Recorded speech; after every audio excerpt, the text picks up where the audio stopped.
Midsummer screened in 2017. In just the past few years, horror-based theatrical productions have taken off in Southern California at an incredible rate. While we still live relatively new on the East Coast or West Coast, immersive theater has already taken on many different forms, attracting audiences from all walks. Terrifying, captivating, engaging, creepy, raw, and even disturbing, this is horror theater. Please welcome to the stage your host, Noah Nelson from Proscenium.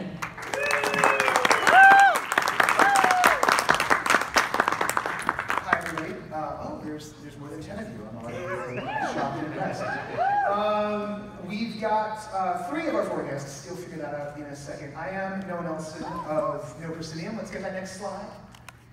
We conveniently put all the logos in one place. I suppose maybe you'll hunt for there. I've got the weird Tron-looking one. First guest out is going to be, and we've just been spending the past 15 minutes talking about how I'm bad at names, so I've been joking about it, so I may butcher everything. But Jonathan Josephson from Unbound Productions, aka Wicked Lit. Jonathan, come on out. Woo!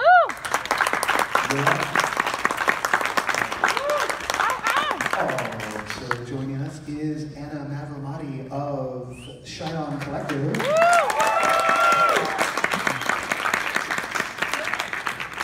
And bringing up for a letter, representing the Z team this time, is Landon Zakheim of the Overlook Film Festival. Come on out, Landon. Zombie Joe may show up at some point. I believe he's currently torturing people out in the lobby. If you are excited to see Joe, you might go get in line. I don't know where he is. He knows the panel's on, I think. But he's also running all the sound cues. So, and as we know, the show must go on. First order of business, because I want to get a sense of the room here. If you know one person, any one person on this panel, please raise your hand. Keep your hands up. If you know at least 2 people on this panel, you may keep your hand up. Everyone else, put their hands down. 3 people. 4.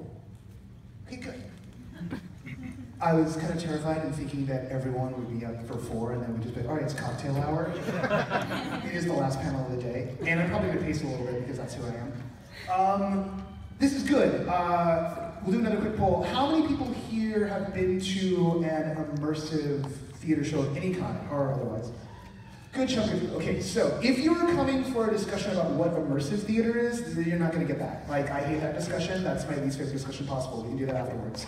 What we are going to talk about is we are going to talk about immersive theater, but we're not going to define it because that's always over time. We are going to talk about the horror part of it, and we're going to talk about some of the issues that pop up. And anyone who listens, a few people listen to my podcast. You will know that it's always just a random conversation. And I have interviewed everybody on this stage, so they know what they're in for. So let's just pop off. And starting off, Landon, starting because you're new to my left, introduce yourself real quick. And what got you into presenting horror films? My name is Landon Zakheim, co-director of the Overlook Film Festival. What got me into presenting this is I've been a film programmer and a festival organizer for over a decade. I actually came into a love of genre through the art house scene, whereas my partner in Overlook came up, was raised more in kind of a love of genre. So I came kind of through the back door, but was always a big fan of site-specific experiences, a big fan of Halloween, used to curate local site-specific stuff. So when the opportunity to start curating film in site-specific haunted venues came up, I jumped all over it. My partner and I assembled a team of excited film programmers from other major festivals and advisors from major organizations who kind of were all excited at the idea of pushing through more interesting ideas and events that were harder to pull off or just never had a chance of being pulled off at some of our other festivals. So it sort of became this passion project where we could all create a horror summer camp filled with the kind of events that nobody would let us do anywhere else. So we decided to do them ourselves. And this year, the sort of the 2 headlining events at Overlook on the immersive theater side. And Joe's here. Yay! Zombie Joe is here! okay, don't worry.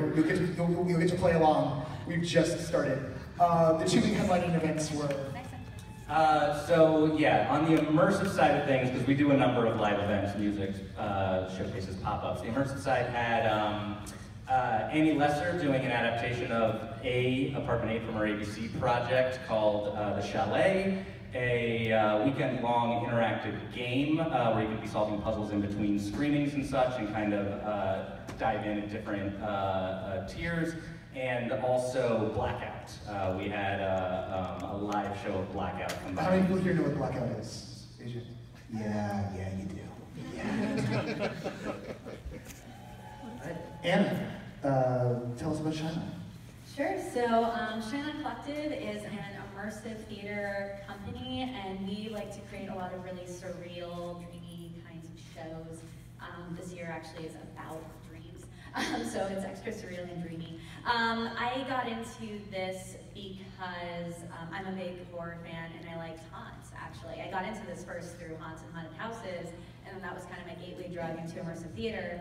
And in my company, I'm primarily the writer, so I got really into the idea of writing these types of stories. I studied mostly prose writing for a long time, and this was just such a cool way to tell a story. So what happened is my co-creator, who's here, Marley, she's our director, and she actually approached me about creating a show for Hollywood Fringe last year, and so it was our 1-year anniversary this summer of being together, and we just kind of... like 5 shows since, like, in a year. You've done a lot of work. Yeah, it's so funny because it started out with like, let's just do this one show for like the Fringe Festival to try it out. That would be so much fun. And then that year, I think by the end of that year, we've done like 4 shows or something, and then 2 like conventions, and then we were kind of in it. So that's how I got into all of this. Jonathan, tell us about Unbound Productions and specifically Wicked Lit. Sure. Unbound Productions is an immersive theater company dedicated to adaptations of classic stories. Wicked Lit is our project that focuses on horror stories. Some mostly classic short stories from sort of Victorian era, but we also get into legends and folk tales, proverbs, all kinds of different things as source material. Our very first production in 2009, my 2 partners and I, Jeff Rack and Paul Millay, Paul who's manning the table and hawking this year's show, so thank you, Paul. We never set out to do immersive theater, at least in the first 6 months of planning. We were presented with an opportunity to do Wicked Lit at Greystone Mansion in Beverly Hills. The plays that we had written and were looking forward to doing in a theater space worked perfectly for the grounds. There was another immersive play in there at the time. We sort of snuck in there right around the Halloween season, sold out the week before we opened, and said, holy crap. And since then, we've moved to Mountain View Mausoleum and Cemetery, where we've now produced over 30 short plays from many different playwrights and writers and directors and designers from all over the region. It's been really wonderful as everything's grown, and we're sort of inventing our own subgenre in terms of adaptation and the way that we use the space. It's been really delicious to dive into the literature of it and the extremes that horror can go in a theatrical way. And that's where we got to. Right on. And finally, the man himself, Zombie Joe. This is an anniversary year for you guys, right? This is our 25th anniversary season. So take us, so for those of you who somehow in the South End don't know, explain a little bit about what the Underground Theater is, but I think what I'd really like to hear is like a little taste of the origin story, since it's the 25th anniversary, like how you got into this. It's kind of a boring story. I can make it really quick though. Oh yeah, tweet, like, go for tweet. I gotta say, like 25 years might seem like a long time. Some of us probably not even 25 years old, but it just seems like a blur. The last 25 years, like a beautiful, scary, just like a whirlwind. So basically, I was in school, I was in college, just kind of building sets and working on set design, and I had kind of I dove into, I kind of dove into the Russian masters, like, has anybody read like Dostoevsky and like Lermontov and Gogol? So, and so we also got into Artaud, and I wrote this theater of cruelty play. It was kind of a weird, dark time. I'm still in that weird, dark time.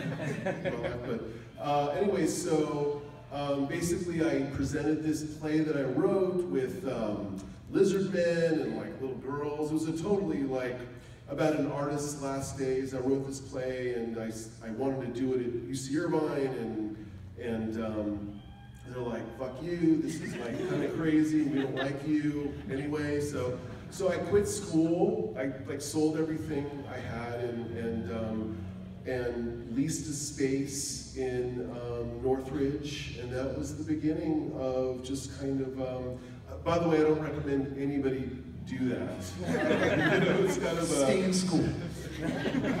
So, you know, it's, we're founded, so our style is founded on like, it's so good to see you, Anna. Oh, it's good to see you too. It's good to see you guys.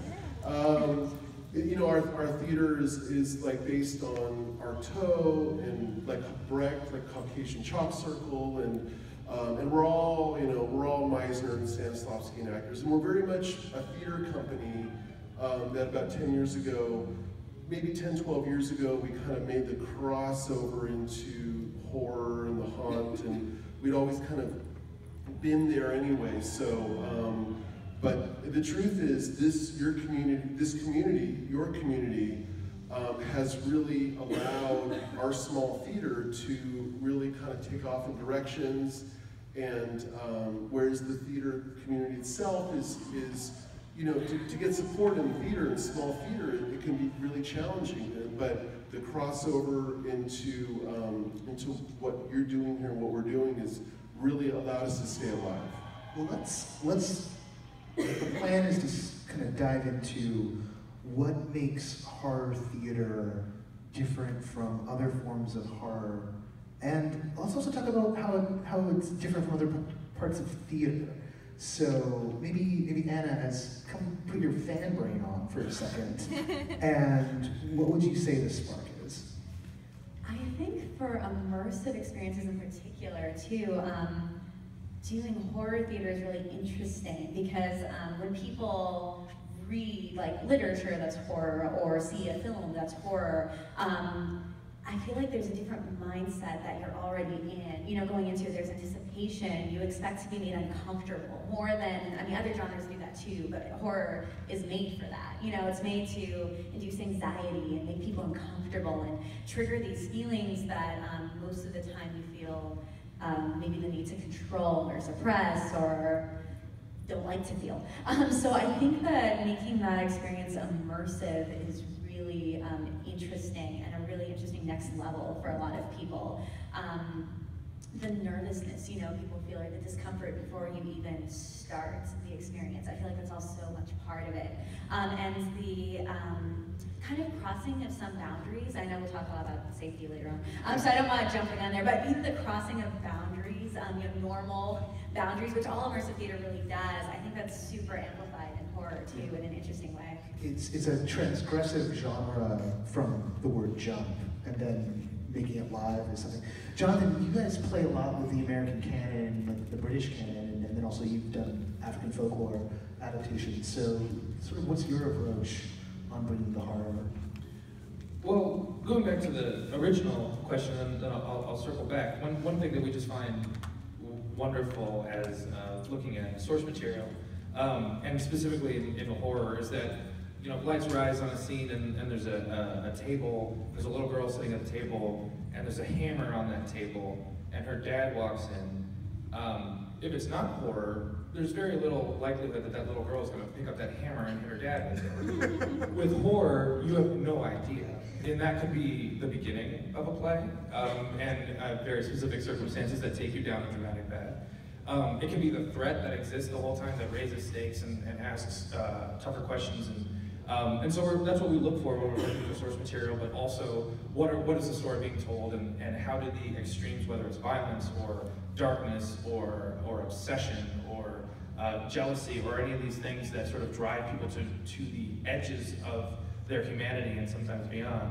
That's what we look for. And so when we're looking at source material, again, whether it's short stories or proverbs or legends or campfire tales, it's how are these stories on the page, how are these ideas being explored in a narrative way, and then how can we amplify that by bringing it to life with dramatic art, and then how is the venue and the immersive nature of the telling of the story enhance or heighten or sharpen that story even more. And so a theater, I think, wants to wake you up, at least theoretically. It wants to engage in a complete and fully sensory way that maybe other artistic medium are focusing on one or another. And I think horror just has an opportunity to do that even more and ask even more, to pushing questions even further out and deeper and harder, especially because of the role of violence in those sorts of stories. Joe, you guys, like, on the regular get into boundary pushing zone, and like how much of that is motivating out of the Brechtian and the Artaud, those instincts, and how much of that is just like the fans and the cast kind of luring you down certain dark alleys? Well, like, I guess at its origins,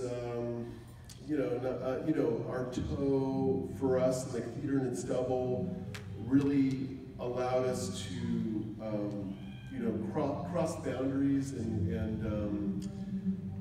really, I guess, just kind of go to like where fantasy meets reality, and like in a nightmare with Artaud. And the Brechtian part is more.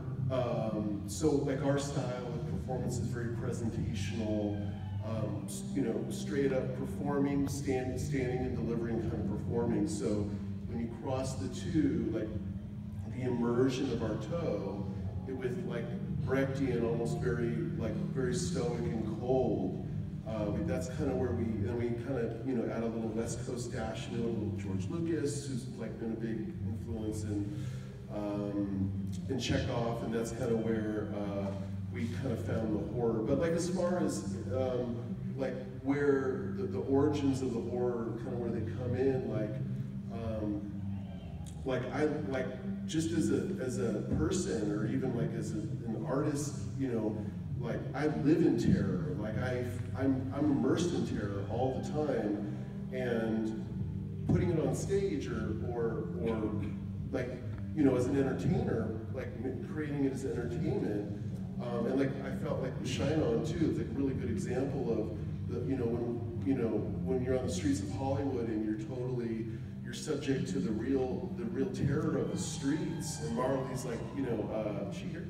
Yeah. Okay, yeah. When she was performing right there in front of the bike racks, like pretty, that's really scary, like looking around and stuff. But and just feeling like being completely absorbed in terror, like even right now, like I'm just, just terrified. And I feel like turning it into entertainment, and a lot of what you do know it too, like the way you channel a lot of the immersions and stuff, like really gives us an opportunity to kind of like, it's therapeutic and kind of get it out there, and we can laugh at it and be scared and feel the emotion of it and like process it, right? Yeah, it's been a really, even outside of the horror part of the immersive theater scene this year, it's almost all the shows are a bummer right now. And as I'm trying to like onboard people in, they're like, yeah, I need to talk to you about that. Those are really heavy. Like, it's not something, I can't take it. My friends, they're kind of depressed right now. I can't take them to any shows. I'm like, yeah, the times we're in. I'm trying to find somebody to help us laugh. Like, there's like one or two shows, but there's not enough. Landon, you program film festivals, not just your own, but how are you approaching programming these immersive events into Overlook? What are you looking for, particularly for people who might be out there thinking of doing their own? I'm sure that's the number one question anyone would corner you and ask afterwards. Yeah, sure. So it's interesting because this last Overlook Festival was the first one where we did curated original pieces by existing artists, or rather remounts of shows that artists have done before. It's a step we've been going towards for a while. Every year we can add kind of another new layer. If we do too much too fast, the whole thing kind of falls apart. So this year we were really excited about doing that, and we wanted to approach it the way we would approach any other kind of programming in any other medium. So already our goal is to connect artists with audiences. So we need to know who our audience is. When you're programming for an audience, you want to give them what they already want, but also what they don't know they want already. So you want to challenge them a little bit. You can't make everything something that's going to really not be, challenge them or not be up their alley. You kind of got to give them what they know they came for, but you want to do a nice balance.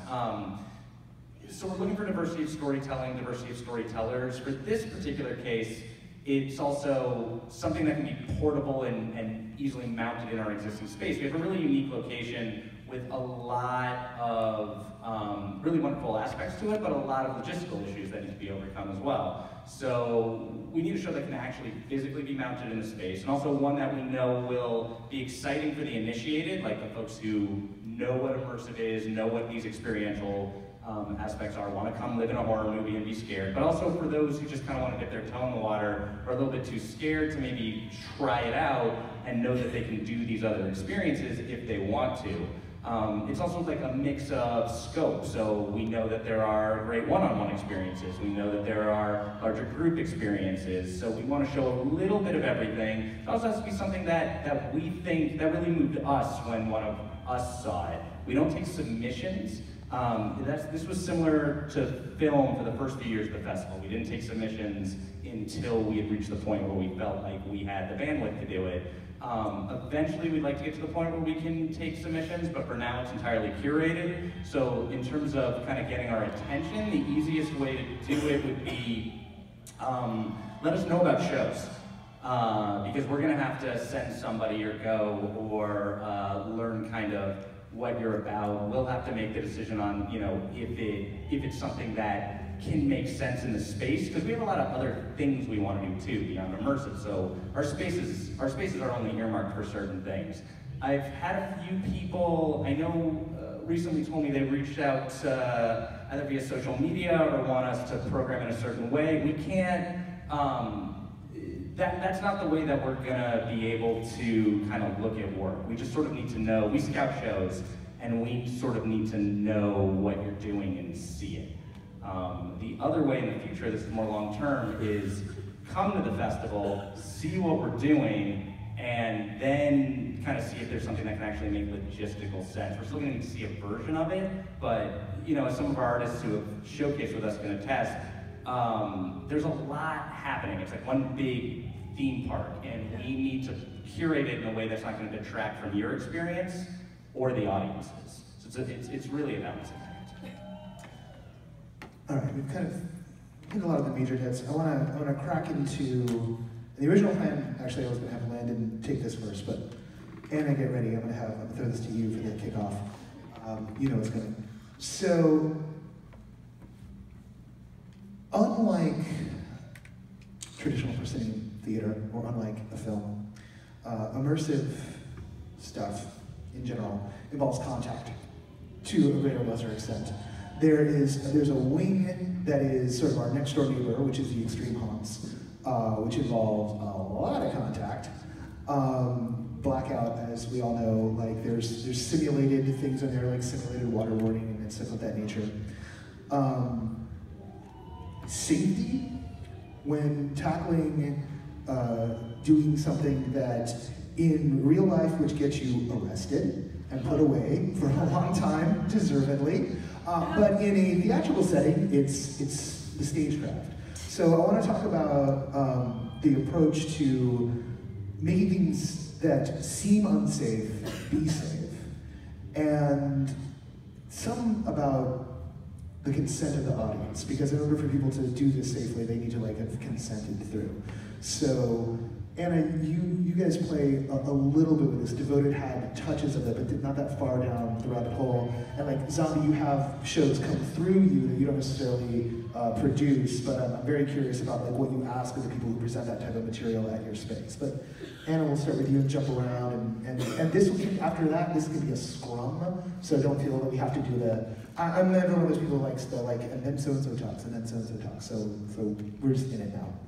Sure, yeah, so yeah, we're definitely not an extreme haunt, so I don't have all of the knowledge of how extreme haunt runners run their shows, but we do have contact and blindfolding and crawling and touching and stuff that can get, intense. I think too, sometimes for us, we can get emotionally a little intense for people or psychologically, more than anything else in some of our shows, like Devoted in particular, hit a lot of chords for people, I think. On that level, we talked about some heavy stuff in there, child abuse and just all kinds of stuff for these characters. Yeah, so on the part of, I guess I'll start with on the part of the actors, we always want to communicate. I mean, even when we're auditioning actors for those shows, like this is the kind of show it is. We like to kind of feel out how familiar they are with immersive theater and these types of shows, feel out their personality, make sure that they seem like the kind of person who will have a good sense of how to manage people and keep them safe. We'll understand boundaries. We'll usually give a guideline for exactly what they'll be doing. Our shows are pretty tightly choreographed too, so just the idea that they stay within the bounds of what they're supposed to be doing, that they know what the boundaries is with the audience. We've even given our actors essentially like a safe word or a code or something to call as if something is uncomfortable for them and we don't know. No one's had to use it yet. Hopefully it stays that way. But we definitely, will communicate to our actors what they should be doing, what they should be expecting. And of course, we usually try to establish communication with the audience to just let them know what the boundaries are, what the rules of the game are, essentially. To me, it's almost like an immersive theater like this is almost like a dance. Like you have a dance partner, but they're leading, like when you're the audience or the participant, so you just kind of follow their lead and you can still participate and it's fun and you'll be fine. So usually we just kind of make sure that the audience has a good sense of what the boundaries are. We do usually do something like a waiver consent form that usually lays out to you, this is what this show will have in it. Sometimes we put that in an email that we'll send out beforehand. That's what we did for Devoted, where we did some subject matter content that would be in the show, as well as what physically we'd be needing to do or what elements you might be exposed to, whether it's darkness or small spaces. And we have even had audience members reach out to us and let us know, hey, I'm extremely claustrophobic, like, can I do this? Or communicate with us before, which is great. Or I have this injury on my knee, or anything, so that we kind of have that heads up, and we do try to accommodate that as much as we can. Joe, what do you ask of people who use your facility as producers, as a sort of presenter? Because that's another hat you have, is both producer and presenting producer. What do you ask of the folks who might be staging, like what we might call an extreme haunt in your facility? Well, so far, all the immersive shows have been, we've produced them at our space, but yeah, I think we might, I think pretty soon we might have a guest. We're going to be doing a show pretty soon. Anyway, we're doing a couple productions. So far they've all been at our theater in our space. Sorry, what was the question? So what are the safety guidelines you lay out for doing this type of contact work? Well, we can rearrange the space as needed. So for the immersive shows, we let them in through the front door, and then we have different areas of our space that we can rearrange to bring people through. Well, we just, for example, the Brave the Dark show, we closed Brave the Dark last night, and that was more of a gentle immersion, kind of like the stuff that Shine On does, bringing people through, like almost like a dance. But then the harder stuff, I guess we just take them from station to station, and it's tricky. I think I think recently, we were just talking about this, safety, Russ and I were just talking about, what do we, so what's the audience's role? It's almost like that the audience, they're performers with us, right? They're performing with us. So, a lot of the times we know them, and sometimes we don't know them as well. But I think the whole thing, like just immersive theater in itself, which we've been successful with, we've had success with it, is just totally terrifying. Like even just trying to figure, so it's nice to know that there's support out there to figure out, so when things arise, how do we handle them? And things come up all the time, whether it's safety, tripping, or safe word, or just unexpected things. The audience not knowing how to behave, and then we're kind of like, we contend with that and just get through the performance. But I feel like the safe word for the audience, and as performers we have safe words too, but I think for the audience, it's been super, if they want to tap out or whatnot, that's really key. I don't know, man, I think this whole like new immersive theater, since there's so much of it that's around, like even like doing Apartment 8, that Annie and Kate put on, like that was like, I was terrified just being in that bathroom. I mean, I didn't know it was all around. It's just completely terrifying. There's a lot of trust that goes into it, right? Like that's the thing, is it particularly shows that don't want to give you any information before you arrive. Like this is one giant trust fall with everyone, and like I'm always terrified that someone's gonna betray that trust fall, right? Like someone's gonna step into one of these things, start leaning backwards, and then go split, concussion. Landon, not to find out you, I don't know, you're sitting next to me, but you've got this scenario with Overlook where you've got the weekend game going on, you've got a couple of smaller events happening, and you have a large uninitiated audience. So maybe, what's the consideration there, like getting people used to this idea that this thing exists? And then Jonathan, I want to talk about, like, you've got a lot of traditional theater fans coming in and they're experiencing it in a different way. So moving that way.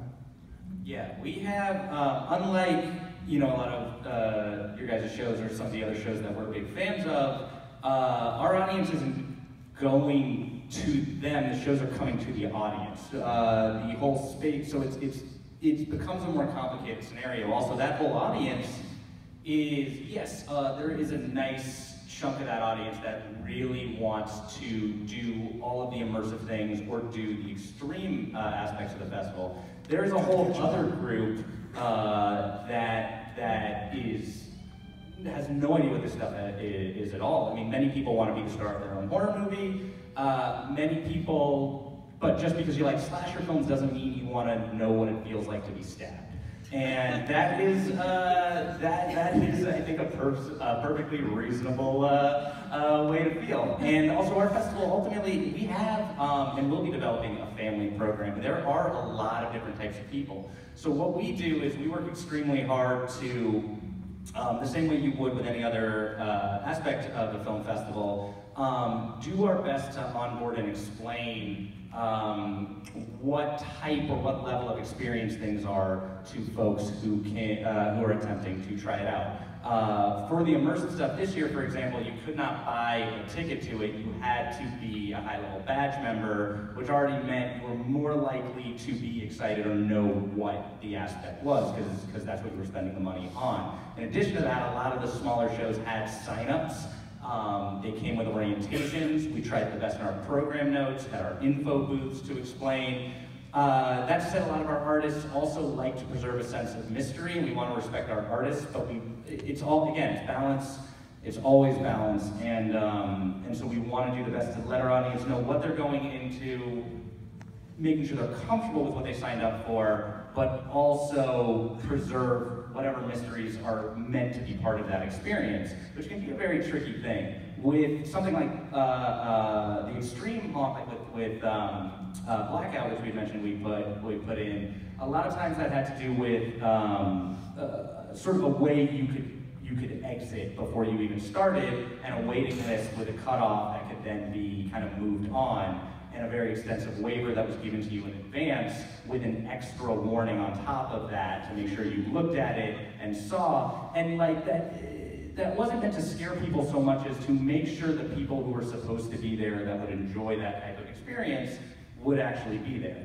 That said, we also counter-programmed with lighter experiences, something called the Pumpkin Pie Show, for example, which was another one-on-one experience that was much more of a delightful, I mean, as delightful as a spooky story can be, but far less invasive on the audience. The goal is to have a lot of different experiences, be as clear as possible as you can with what those entail, and then still have as many safeguards as possible going in. Because yeah, we've got the problems with putting on a film festival in general, especially at remote locations, are already huge. And once you layer this immersive carnival on top of it, it's its own separate set of issues. And yeah, every single time, every single year, there's some kind of hiccup in every single piece. We do extensive wrap meetings and post-festival to figure out how to make this better and better, more comfortable for everyone involved. We do have a zero-tolerance policy as a festival for any artist or audience member that crosses that boundary, and because that kind of feeling of safety is important. Once you come to the festival, you're gonna care. The location has trusted us, the badge holders have trusted us, the artists have trusted us, the filmmakers have trusted us. And so we need to make sure that they are having the experience that they came here to have. I'll have a question on the Pumpkin Pie Show for you later, but Jonathan, the balance of what people are going to wind up encountering versus them needing to know, you know, before they head in what they really need to prepare for. How do you guys approach that?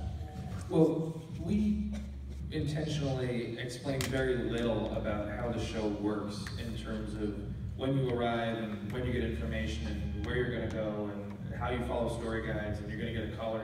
It's hilarious actually listening to people at the show explaining it to other people because they get there and they're holding a program like, what do we do? And it's like, oh, well, let me tell you, I've been with it the last 3 years.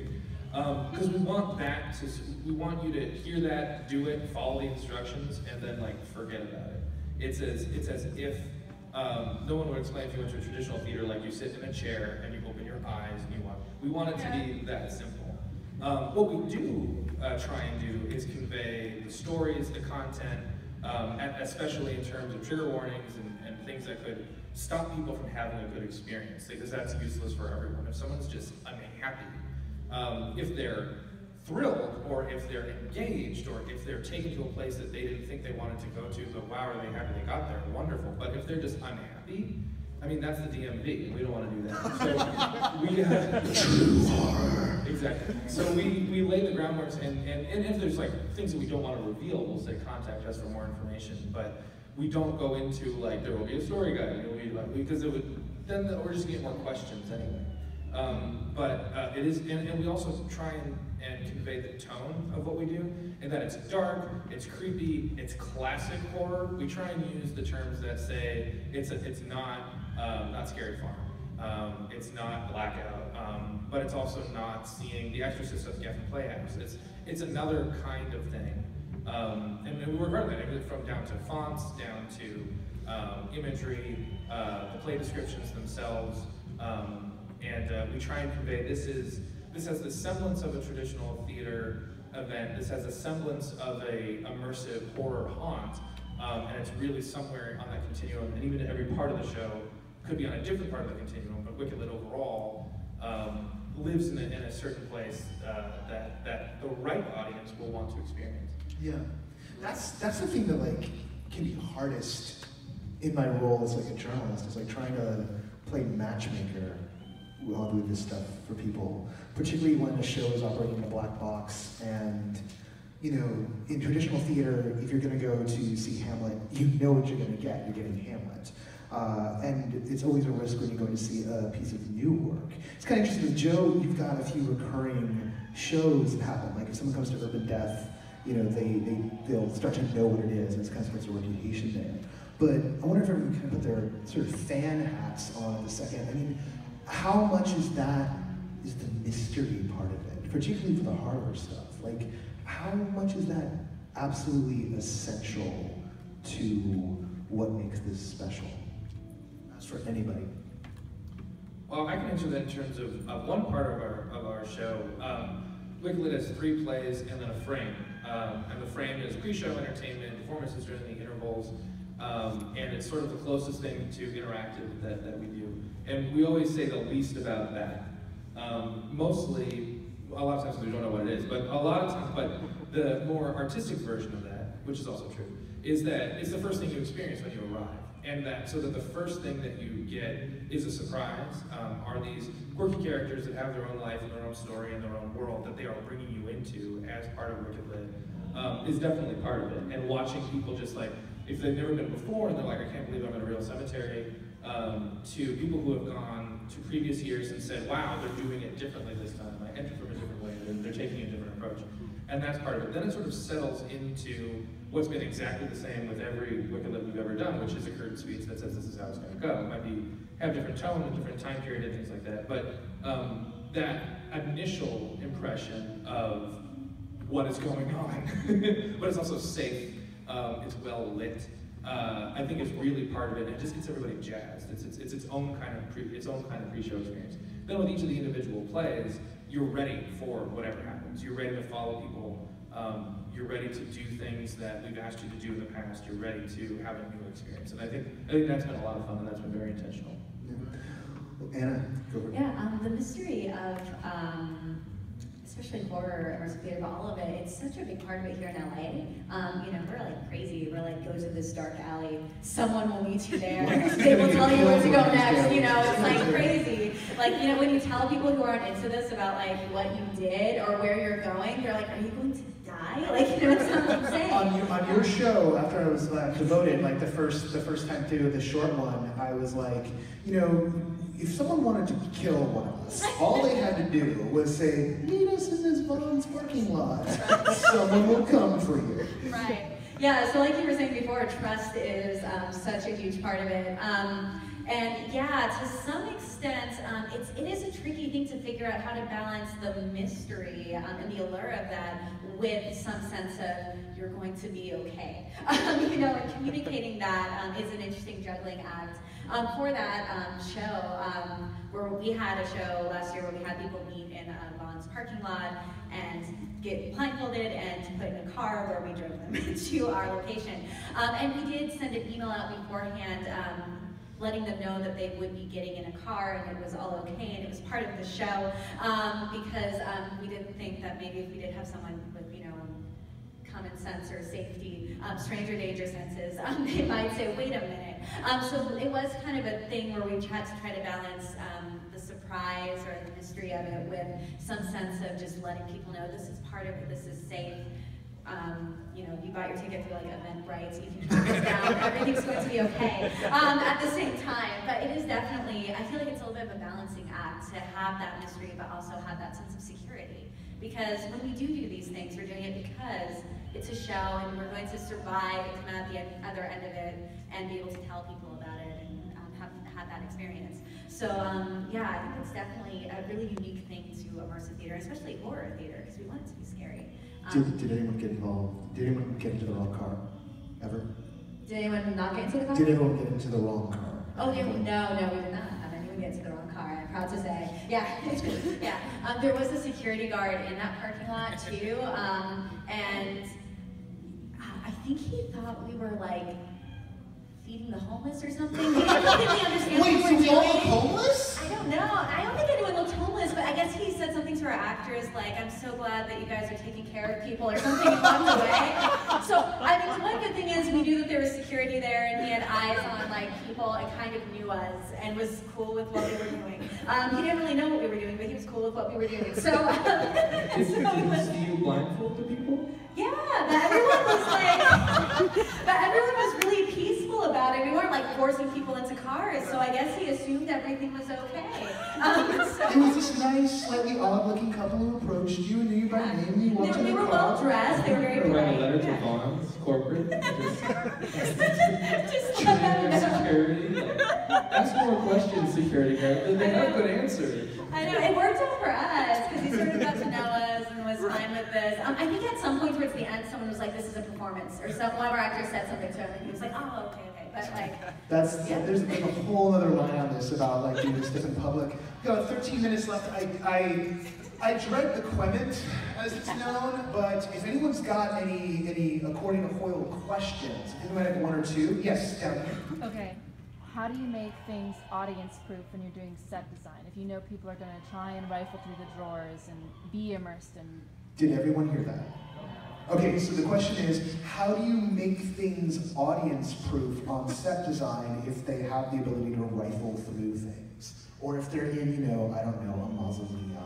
Yeah, it's tricky because we're in a real mausoleum and it's really old and it's really fragile, and they could very easily lean on something too hard and cause lots of damage and release terrible things into the mausoleum. You know, and we literally have a curtain speech that says don't lean on the walls. And then we also have actors who are attached to every play, especially anything in the mausoleum, that as they're going into an area that's more narrow, there's a character-driven warning of not to do things like that. We do build sets, and we take audiences into places that we build, and when we do that, you know, if there's a drawer we don't want people to open, like, it won't open. There's a drawer, we've never had a drawer that we didn't want somebody to open. But we did have things like, last year there was like a spooky art exhibit in an army tent.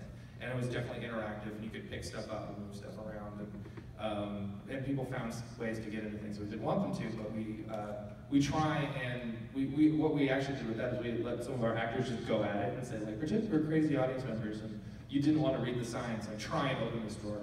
But the bigger thing for us is the mausoleum, and just it's a real place, it's really old, and just reinforcing those warnings. So I don't know how interesting the answer is, but that's what we do.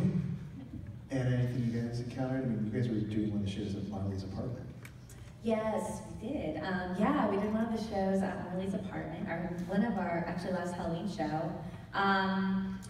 You know, I think a lot of what we ended up doing was sort of just trying to subtly cue people, and it worked out for the most part. It's very guided. Really, most of our shows are very guided. So if we opened a drawer, and people would do things like put a light in it or something, so that someone kind of knew you can look in there. And if we left someone alone, we made sure that we just left them alone. We really gutted Marley's apartment. I had a bunch of her furniture at my place piled up, and we like filled cars and things. So yeah, we had really a lot of stuff where we really made sure that was controlled. So if someone did kind of walk around and they didn't have a whole lot of time to do that, we did have a moment where you were left alone to kind of look around. But if you did look around, most of what you would find would be stuff that we put there that was okay to find. We used little zip ties to like make sure that we sealed anything that we didn't want you to open, because you just find stuff that wasn't the characters.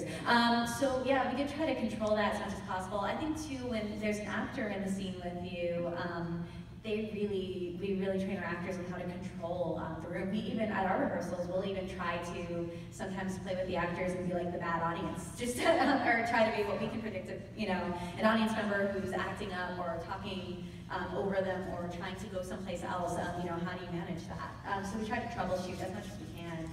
I think here in Los Angeles, we find a lot of things hew more to the sort of the dark right form, where there's a lot of guidance, a lot of attention is being paid to the audience. We don't tend to find the sandbox here so much, where people are kind of able to get out and rifle through things. I know that, you know, at Sleep No More, there's whole rooms built, and they have a bunch of stuff in the back to like reload. There's the candy room, but you can also wind up missing the candy room. I missed the candy room the first time. I was really upset because I was going on a diet the next week, and I was like, I missed the blood orgy in the candy room. I was very angry about both of those things. So I went back for both. The candy was not very good, but the blood orgy was excellent. Another question. Anything else? Going once, going twice. Sold Americans. So, how can we find... Oh, wait, was there a video? No? Good. How can we find a zombie? Let's start down, and we'll work this way. How do people find you? So we're zombiejoes.com, and we're at 4850 Lancashire on North Hollywood, and we're on Facebook and Twitter. But actually, you can just go to zombiejoes.tix.com, and you can see what's playing and what's the tickets that are for sale for the shows. It's pretty much. And we have lots of cool stuff coming up. We're doing like a full epic Western that's opening West Destiny, and we're doing our own version of Pageant of the Masters, which is called Festival of Living Art, where we recreate like Banksy, Van Gogh, and all these pieces. Oh, yeah. Don't they like? Wasn't that in like Arrested Development at one point? Yeah. We do like, well, so you go to Pageant of the Masters, Living Beach, you see like 15 pieces. It's beautiful, you know. But for us, we're a little scrappier about it, and we'll create like, we'll do Dali pieces, Guernica, stuff like that. It makes so much sense for you. Like when I saw it, I was like, oh, this is a little Grand Gunal, a little Pageant of the Masters action. Like you get those tableaus going. Like that's so awesome. That's so perfect for you guys. Come on out, and also you can feel free to come out and the immersive end of it. You can actually jump on stage and help us. No, I'm just kidding. We're actors. You tell them what they're gonna do. Jonathan, what's in store for Wicked and Unbound? Yes, unboundproductions.org, wickedlit.org will also get you there. Wickedlit 2017 starts September 29th. We're running through mid-November. We are casting the show right now, so we're in the throes of all of that. So far so good. We've got other things in the works for next year. We just closed a show at the Arboretum. We also have a mystery lit series, if any of you have a mystery corner to your brain in addition to work, which was a lot of fun. We're really focused on the big fall show. New directors, new writers, using the space in a way that we never have before. You guys do so great, man. Wicked Lit does awesome stuff, like such high quality, just great work, man. Appreciate that. Yeah. So that's Instagram, Twitter, all that stuff. Awesome. Like some Jeff. Anna, your turn. Yeah, we're on Facebook, Twitter, Instagram. Our website is www.shineoncollective.com, and it has links to all of those. Our Facebook, I think, is facebook.com/the-shineoncollective, and our Twitter is shineonshows. And cool. And our Instagram is one of those two. I think it's Shine On Collective on Instagram. I think so. Yeah. I think it's Collective. They're all slightly different, so I'm going to confuse them at some point. Yeah. We have our next show coming up kind of around Halloween season, and it will be running in October and November, and it's called Sweet Dreams. Nice. Landon. The best way to find us is on our website, which is overlookfilmfest.com. And I would recommend, if you want updates on when we'll be announcing new things, to join our mailing list on the website. We are also on Twitter at the Overlook Fest. Facebook's Overlook Film Festival. Instagram, I think, is Overlook Film Fest. But the website will have all of that. We typically, because we're in our wrap stage right now, we typically hold our festival in the late spring, but we will be making announcements throughout the fall. So the mailing list is going to be the best time, they're the best way to find out when exactly next dates are, when we'll put passes and various tickets on sale, and what the content of our programming is going to be, because we do change it up. We do change various things up every year. We are committed to having immersive horror at the festival in various forms, so that will be a constant. You'll want to join our mailing list to kind of figure out exactly what we'll be doing in any given year, because we change the themes up a little bit. All right, the music for this episode, just for 3 people in the audience. You can find me at noproscenium.com. We just switched from that being a static site to being an actual functioning blog. The Medium blog was always there, we just didn't have the URL directly there. So find us at noproscenium.com. You can sign up for the newsletter there, it comes to LA One comes out every 2 weeks. There's also New York, San Francisco, Midwest, and a little bit of Southeast action there.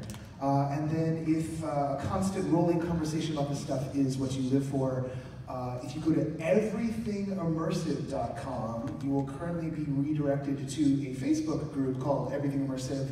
We started it in May. There's now 1,500 people on it from around the planet.